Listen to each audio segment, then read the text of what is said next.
오늘 제목을 한번 따라해 볼까요? 주님 방식의 기도응답. 그렇습니다. 오늘 주님 방식의 기도응답. 우리가 이 새벽을 깨운 것도 기도하시기 위해서 깨우셨잖아요. 늘 날마다 항상 기도하시잖아요.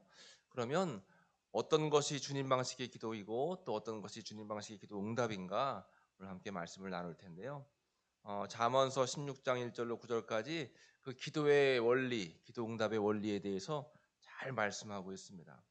이 사람은 영적인 존재잖아요. 하나님께서 사람을 흙으로 만드신 다음에 영적인 호흡을 불어 넣으셨어요. 르하우라고 하죠. 후 하고 코에 생기를 불어 넣으셔가지고 생명이 됐습니다. 그래서 우리는 사람은 영적인 존재예요. 영혼을 가지고 있어요. 이 영적인 존재는 영적인 호흡을 하지 않으면 죽는 것입니다. 영적인 호흡이 뭐예요? 기도라고 하는 것입니다. 그래서 영혼을 가지고 있는 우리 사람들은 기도하면 살 수 있지만 기도하지 않으면 죽을 수밖에 없다라고 하는 거죠. 그런데 우리가 기도를 꼭 해야 된다라고 하는 사실은 알고 있는데 실수하는 것들이 있어요. 이게 뭐냐면 기도를 하고 나서 기도 응답을 기다리잖아요. 그런데 말로는 하나님 방법대로 기도 응답해 주세요라고 하면서 사실은 누구 뜻대로요? 내 뜻대로. 내 방법대로 내가 말한 대로 이루어지면 기도 응답이고 내가 말한 대로 이루어지지 않으면 기도 응답이 아니라고 생각할 때가 많아요. 그러니까 전적으로 기도 응답의 정답이 하나님께 있는 것이 아니라 나에게 있을 때가 많아요. 하나님은 이미 정답을 주셨는데도 하나님은 그게 정답이 아니에요. 정답은 내가 말한 게 정답이니까 내 뜻대로 이루어질 수 있도록 하나님 인도해 주세요 하고 막 땡깡을 피울 때가 많다라고 하는 거잖아요. 사순절을 우리가 보내면서 이렇게 묵상을 하고 있는데 사순절기에 꼭 우리가 잊지 말고 기억해야 될 기도는 예수님의 겟세마네 기도입니다. 예수님께서 피와 땀을 흘리시면서 겟세마네 동산에서 기도하실 때 뭐라고 기도하셨어요? 아버지, 할 수만 있거든 이 잔을 내게서 옮겨 주옵소서. 너무 어렵습니다. 옮겨 주옵소서. 그러나 내 뜻대로 마시고 아버지의 뜻대로 되길 원합니다. 이 겟세마네 기도예요. 예수님은 완전한 하나님이셨지만 완전한 인간이셨어요. 완전한 하나님의 아들이셨기 때문에 사람이 행할 수 없는 기적과 이적과 표적을 행하셨지만 완전한 인간이셨기 때문에 피곤했고 졸리웠고 배가 고팠고 또 아팠습니다. 그러니까 완전한 육신의 몸을 입으셨던 예수님도 십자가라고 하는 그런 형벌은 굉장히 부담스러운 그러한 형벌이었어요. 할 수만 있거든 이 잔을 내게서 옮겨주세요. 그러나 내 뜻대로 마시고 아버지의 뜻대로 되길 원합니다. 이게 기도의 정답이죠. 기도 응답의 정답입니다. 우리도 기도할 때 하나님 제가 이 새벽에 간절히 기도하기는 이렇게 되기를 원합니다. 그러나 내 뜻대로 마시고 아버지의 뜻대로 아버지의 방법대로 아버지의 계획대로 되기를 원합니다. 이렇게 기도하시는 여러분 되시기를 간절히 축복합니다. 하나님은 우리가 기도한 후에 기도 응답을 주시는데 하나님의 방법대로 하나님의 계획 속에서 또 하나님의 뜻하신 그 날이 되면 우리가 생각지 못하는 그러한 방법으로 우리에게 기도 응답을 주신다라고 하는 거예요. 여러분 알고 계시듯이 우리가 기도할 때 때로는 하나님께서 그래 하고 바로 즉시 응답을 주시는 경우도 있고 때로는 그건 아니야 하고 노 하시는 경우도 있어요. 또 때로는 조금 더 기다려라 하면서 wait 내 때가 될 때까지 참고 인내해라라고 말씀하실 때가 있습니다. 모세가 출애굽을 해가지고 가나안 땅을 향해 나아갈 때 홍해 바다가 앞을 가로막았죠. 하나님께 기도했습니다. 하나님 이대로 우리 다 죽을 수밖에 없습니다. 도와주세요 하고 기도하고 지팡이를 하나님의 지팡이를 높이 들어 올렸을 때 홍해 바다가 어떻게 됐어요? 쫙 갈라지는 기도 응답이 즉시 일어났습니다. 그리고 홍해 바다를 건너서 가나안 땅을 향해서 가는데 모세 생각에는 바로 가나안 땅으로 들어갈 줄 알았어요. 그런데 하나님께서는 아직 때가 아니다 하고 몇 년을 기다리게 하셨어요? 40년을 기다리게 하셨습니다. 40년 세월 강요해서 보내는 게 쉬운 일이 아니잖아요. 200만 명, 300만 명이 광야에서 지낸다라고 하는 것은 굉장히 어려운 일입니다. 그런데 하나님께서는 40년간 기다리는 훈련을 하게 하셨어요. 그리고 40년이 지나서 이제 가나안이 바로 눈앞에 보였습니다. 모세가 막 기뻤어요. 그런데 하나님께서는 여기까지야 너는. 아니요, 하나님 저 가나안 땅에 들어가고 싶어요. 노, 아니야. 이 다음의 일은 여호수아가 할 거야 하고 모세의 기도에 노하셨습니다. 우리도 살다 보면 이렇게 기도할 때 즉시 즉각 응답받는 경우도 있어요. 기도 응답의 기간이 짧은 경우도 있습니다. 그러나 때로는 40년, 50년, 60년 걸릴 때도 있고 어떤 때는 내가 살아있는 동안에 기도 응답이 이루어지지 않을 때도 있어요. 그런데 그 기도의 응답은 하나님이 만약에 원하신다라고 하면 내가 하늘나라 간 이후에도 이루어질 줄로 믿습니다. 그 믿음을 갖고 가는 거예요. 때로는 모세가 가나안 땅에 들어가지 못한 것처럼 그 순간에는 아니다 할지라도 하나님은 또 다른 방법대로 우리가 생각하지 못하는 방법대로 우리를 위해서 일하신다라고 하는 것입니다. 우리는 깨닫지 못해서 눈앞에 있는 나무만 보지만 하나님께서는 나무 너머 숲을 바라보시는 거예요. 우리는 그 하나님을 의지하고 의뢰하는 것이 중요하죠. 그 말씀이 오늘 잠언 16장에 나와 있는 말씀입니다. 먼저 1절을 한번 함께 보실까요? 1절 말씀 같이 읽어봅니다. 마음의 경영은 사람에게 있어도 말의 응답은 여호와께로 나느니라. 아멘. 마음의 경영이 뭘까요? 마음의 경영은 사람이 뜻을 먹고 내가 기도하는 거예요. 나는 기도하지만 말의 응답은 누구에게 난다고요? 여호와에게서 난다.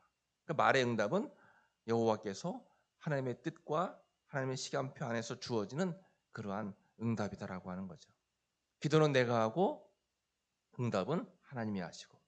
그러면 사람이 기도하면서 해야 될 것은 뭐냐? 3절 말씀에 나와 있죠. 3절 말씀 같이 읽습니다. 너의 행사를 여호와께 맡기라. 그리하면 너의 경영하는 것이 이루리라. 아멘. 너의 행사, 너의 삶, 너의 계획, 너의 문제, 너의 기도의 제목 하나님께 맡기라는 겁니다. 맡기라는 거예요. 우리는 하나님께 맡깁니다 기도하고 맡기지 못할 때가 많아요. 주의 십자가 앞에 나의 기도의 제목을 다 내려놓습니다. 주의 십자가 앞에 내 자녀들 또 내 삶의 계획들 내 앞에 장래의 미래들을 다 내려놓습니다 기도하고 내 마음이 편치 않을 때가 많아요. 온전하게 주님께 맡기지 못했다라고 하는 거죠. 여호와께 맡기라. 그리하면 맡길 때에 하나님께서 경영해 주신다라고 하는 거죠. 응답해 주신다라고 하는 것입니다. 여호와께 전적으로 하나님을 의뢰하면서 여러분들의 삶을 맡기시기를 간절히 축복합니다. 이렇게 맡기고 주님의 인도하심을 받을 때 하나님께서 나를 위해 일하실 때 어떠한 경영하심이 이루어지는가?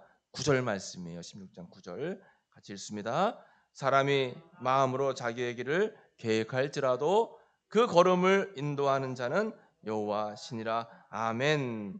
사람의 마음에는 여러 가지 자기의 길에 계획함이 있죠. 계획함이 있습니다. 그러나 결국 걸음을 인도하시는 분은 여호와 하나님이시다.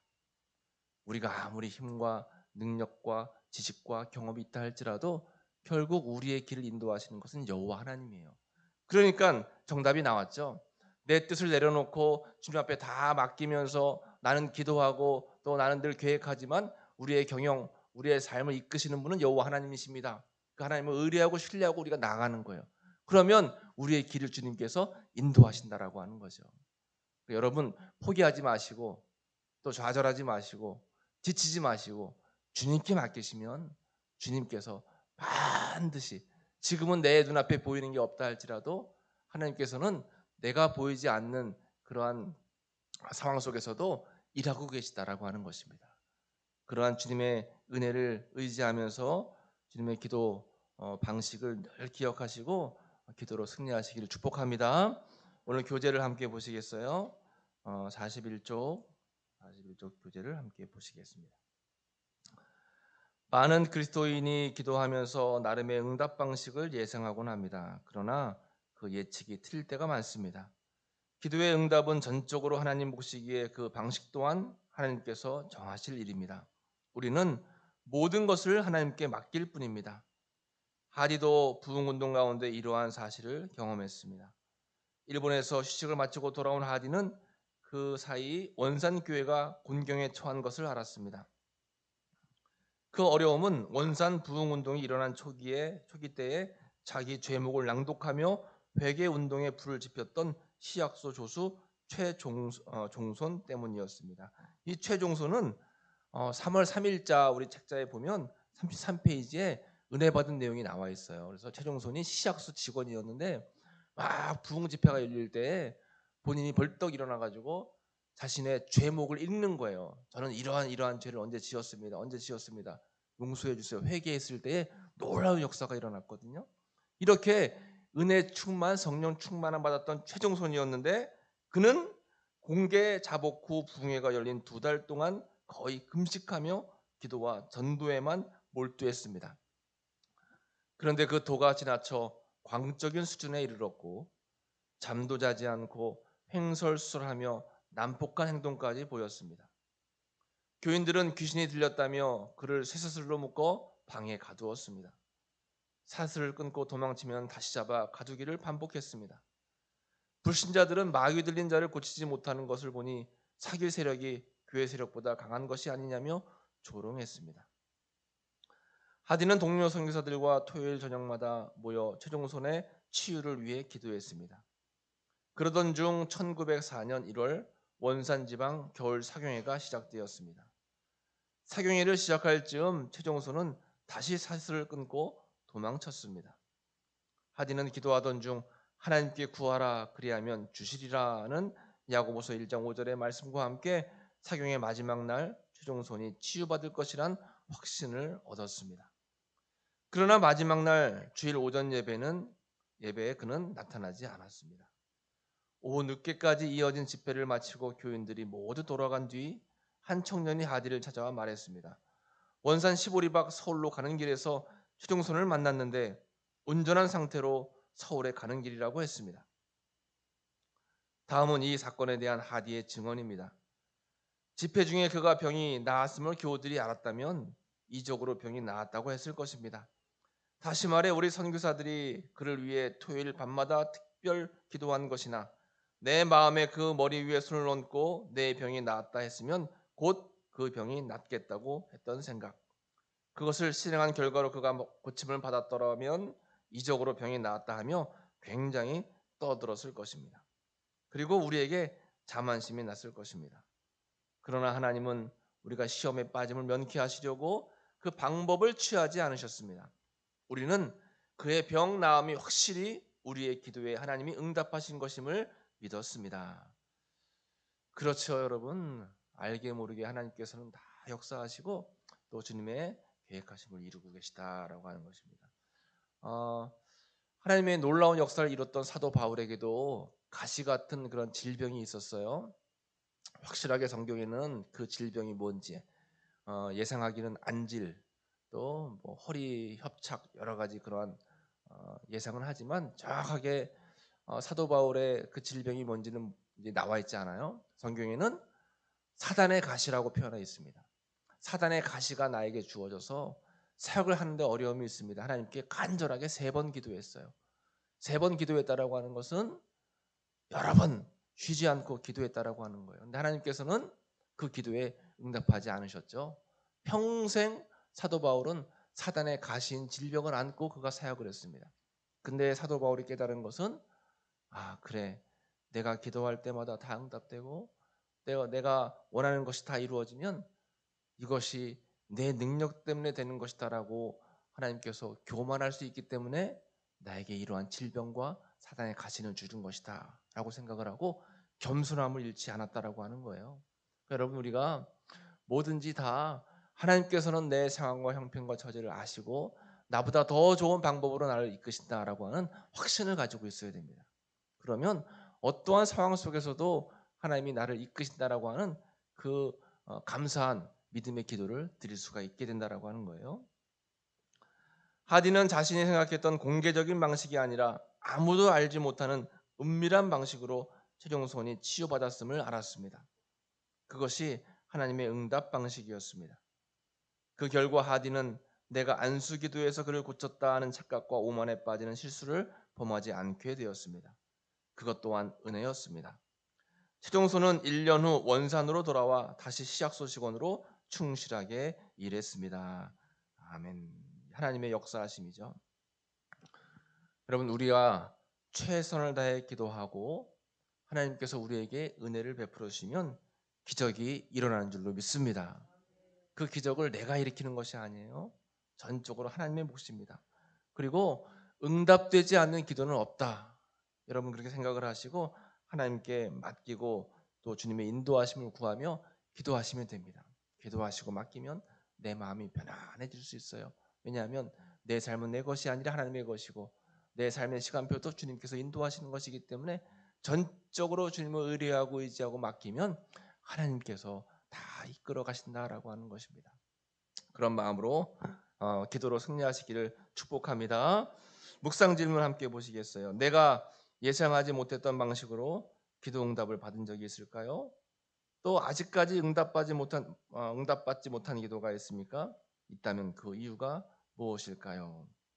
우리는 기도하면서 때로는 기도하고 난 후에 마음이 후련하고 시원한 경우가 있지만 또 때로는 반대로 기도하고 났는데 마음이 답답하고 힘들 때도 있어요. 사람의 다 같은 마음이죠. 성경 말씀을 한번 찾아볼게요. 오늘 말씀 시편 40편 말씀을 한번 찾아보겠습니다. 시편 40편 1절이에요. 한번 앞쪽으로 가보시면 되겠죠. 시편 40편 1절과 2절 말씀입니다.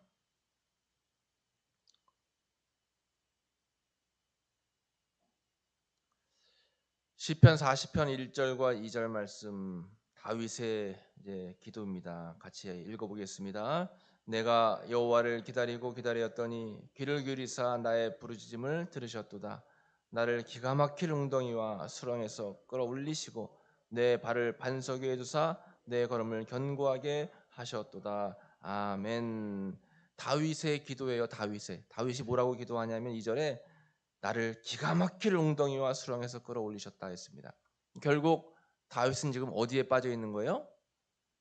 기가 막힌 웅덩이와 수렁에 빠져 있어요. 기가 막힐 노릇. 우리가 그런 이야기 많이 하잖아요. 기가 막히네 정말. 기가 막혀. 살다 보면 기막힌 일을 겪을 때가 많잖아요. 기막힌 일을 겪으면 마음이 답답한 거예요.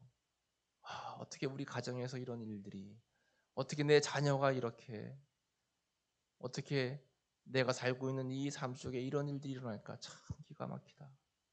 지금 다윗이 기막힐 그런 일들을 겪었어요.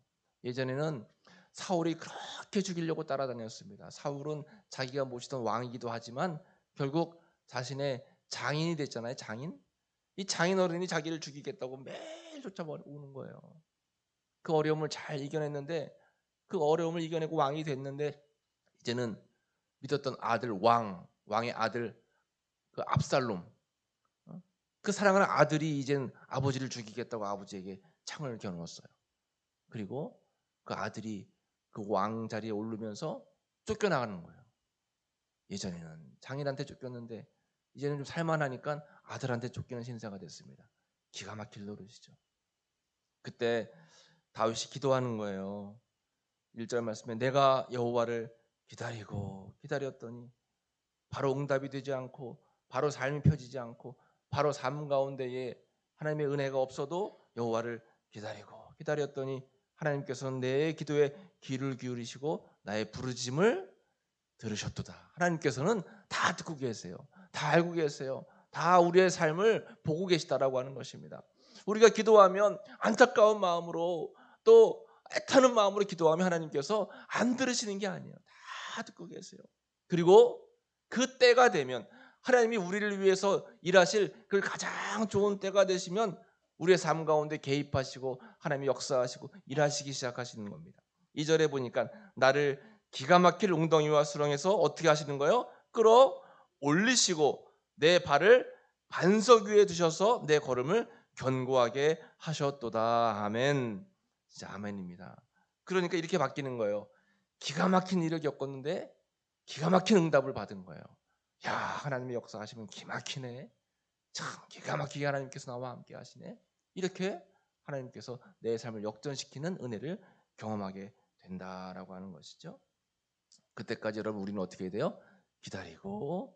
기다리면서 하나님의 은혜를 구하고 부르짖어 기도하는 것입니다. 주님께 맡기는 거예요. 여러분 이 자리에 나와서 기도하실 때에 막 애타게 기도하실 때 차마 내가 말로 표현하지 못하는 그런 기도의 제목과 마음의 아픔까지도 주님께서는 이미 다 알고 계세요.